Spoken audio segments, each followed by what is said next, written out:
what about shoes? How are they supposed to work, especially when it comes to fitness? And one of the things that's not explained clearly enough to folks is that running shoes are running shoes. So the top of the line running shoes are maybe great for running, but they're not great for everything, and they're certainly not what you should be wearing in the gym. Yet you see them everywhere in the gym and you think, if the fit people are wearing the Nike running shoes, that must be the best. It isn't. And I'll prove why. We'll explain a little bit about that. I used to be a strong believer in all of the support systems that you could buy for your foot, meaning you've got the high tops, the high tops. I used to love And1 basketball shoes. You've got the arch support, heel support, all that extra cushion, everything that sounds great on paper that make your foot comfortable and safe, right? And then I met somebody who was my introduction to minimalist shoes or barefoot shoes. So the idea, forget what you think about, the idea of being actually barefoot, but what we mean is by minimalist, you're getting your body's nature in your foot and ankle back to the way it's designed to actually operate and use itself for support. And a better explanation would be that all the things that are often put into running shoes and these overbuilt shoes is a lot of extra help that become crutches. So what would happen to you if I just gave you a pair of crutches? Yeah, well, you'd be certainly supported and stable while you're using them. But if you use them all the time and nothing else, you would lose the natural ability and proficiency at stability and the strength to do so. So we actually strip our body and our feet from their natural state when we're giving them all this arch support and ankle support and all this stuff all the time. I decided to invest in my first pair of Merrell's trail shoes, which is a very minimalist, very flat shoe, very similar to what I'm wearing now. And one of the first designs that you'll notice has a very wide toe box, and the theory being that it lets your foot splay the way that it's meant to. And just like the bones of our hand and our fingers and toes, they're meant to spread out our feet when we walk on them, and they do. You put pressure and weight on your foot and it spreads. Well, a lot of shoes don't even allow that, and they keep it cramped in because of fashion, I guess. But that's not mechanically what's best for our feet, and our feet are not one solid block that's supposed to move as one piece. It's meant to be malleable and to form with the surfaces that we step on. And if we have a shoe that operates as a block, we remove that sensitivity and that fluidity that the foot's supposed to be able to have. So a shoe that's well designed is going to allow the toe spread, and not just the toes, but the bones that are behind them, right? The metatarsals that are going to go along with the toes to stretch over whatever surface that you're stepping on. Also, the more stuff that you have underneath your foot is going to take away the sensitivity that you have to the ground. So it will actually take away your ability to balance and to feel the ground beneath you. Finally, one thing that a tall shoe can do, a lot of runner shoes are built with what's called a toe drop. That means when the front is lower than the back, and you have that little bit of rise, and that might help you in theory as a runner if you're striking heel first to pad your heel. But when we're talking about just simply moving about the way we're meant to, just walking from A to B or doing fitness or anything else, that toe drop is actually a liability because it puts so much more pressure and work into the front of the foot and instead of the heel where we're strongest. So that's gonna make your calves overwork, which can lead to other problems. If you have overworked, overtight calves, that can mean foot pain, that can mean knee pain. And the tighter that calf gets, the more that it adds to that fire. So if you think about ourselves structurally, and if my theory, what I'm talking about is correct, what we mean is if you stand straight, your weight is on your heels. If you do a squat, your weight should be on your heels. If you're walking around all the time and your weight is more on your toes, and you're squatting and you're more on your toes, you're working your knees and everything to the front a lot more.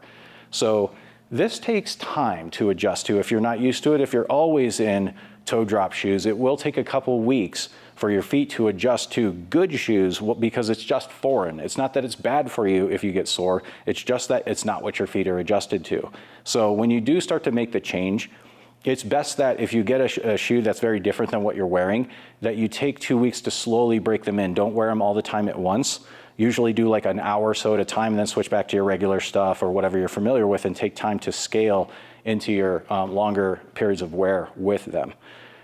So the only thing that's better about shoes with a little more padding underneath them is if you're doing any kind of impact training. So if you are doing running or plyometrics or any kind of sports that require landing on a hard surface, you definitely want a little more padding.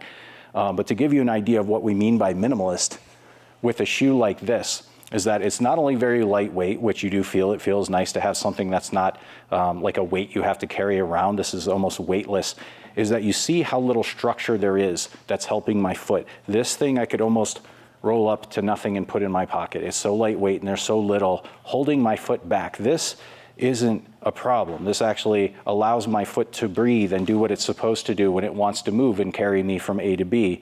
It lets my foot do what my foot's supposed to do. And people will often ask me, what about arch support though? I have flat feet, et cetera, et cetera. I've never heard about so many people having flat feet until we seem to have invented it because we created a solution for it by having all this arch support. So it's kind of chicken or egg. But the theory goes that we've created the need for the support by creating the crutches for us to get adapted to. So now you have to retrain the foot. How did people do before we ever invented shoes for so long, right?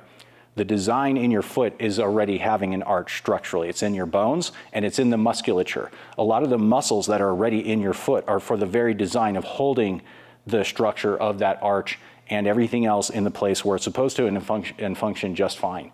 So I would say give it a try, and don't take my word for it. Talk to other experts, but try the barefoot / minimalist shoes compared to the full-size shoes, and you'll see what I mean. Now, when it comes to the width of the foot, we're going to show you in a moment. What can happen is that instead of having the spread like in a nice toe box like this, where you step and you've got ample room on the width side of the shoe to allow for the foot and the toes and everything behind it to spread out as you place weight on it, many running shoes, most of them are designed in a way that it does not allow that. And you can see that not only does your foot not have enough room, but as you put weight on it, your toes don't have enough room to spread and they're actually cramped together. And that starts to make the muscles of the foot actually, become one. That actually kind of like trains them into one solid piece, and then they don't move so well, and then your foot doesn't feel good. But you never look at your shoes and blame them. You never think that your $100 plus running shoes could possibly be causing that, right? So let's take a closer look. As you can see with my Merrells, my foot width is actually the same as the shoe. So if I take off the shoe, you'll be able to see that that shoe is going to match the width of my foot. So there's nothing wasted there. The whole sole of the shoe is actually the size of the shoe on the inside as well. Not so with brand X over here, as we'll point out in a moment. The first thing I want to point to is look at the shape of that shoe, and then look at your foot, and then look back to that shoe. Does your foot look like that? Is it that shape, right? So we're going to test this theory. One thing you can do with shoes while you're shopping for them is take out the insert and step on that and see what happens. So I'm going to put my big toe right where the outer edge is there, and then step down and press my weight into it and see where my foot ends up. So notice on the pinky edge of my foot if that's contained by the shoe or not. So again, if I put my big toe there and step into it, now imagine me running, right? So you can see my foot spread goes all the way out to here, and look where the shoe is. So I'm spreading out as much as like a 1/4 inch or more, 3/8 of an inch over that. So that means when I'm walking, that my toes, including my big toe, you can see my big toe even goes beyond that as well, are pushed into that, right? So I could be essentially like designing myself bunions as well as other foot problems.